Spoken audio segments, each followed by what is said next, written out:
Video yang memperlihatkan dua bocah berjualan klepon viral dan menjadi perbincangan warganet. Diketahui video tersebut pertama kali diunggah oleh Timothy Rizang Mandaru di akun Instagram pribadinya dan di-repost oleh akun lainnya seperti @berbagi semangat.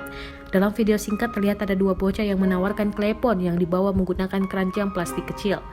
Timothy mengatakan video miliknya itu ia ambil saat dirinya bersama istri dan anaknya berkunjung ke alun-alun Kabupaten Karanganyar, Jawa Tengah sekitar 3 hari yang lalu. Timothy melanjutkan, tidak banyak informasi yang dapat digali dari kedua bocah penjual klepon itu. Ditanya kenapa merekam dua bocah tersebut, Timothy memiliki alasan tersendiri. Menurutnya, dari mereka Timothy dapat memetik pelajaran penting untuk lebih bersyukur dan menjalani kehidupan. Timothy juga memuji kedua bocah tersebut karena merelakan masa kecil dan waktu bermain mereka untuk berjualan klepon membantu kedua orang tuanya. Terakhir, Timothy berharap lewat postingannya dapat menyebarkan pesan positif, termasuk pesan untuk bersyukur dan berhenti mengeluh saat dalam kesulitan.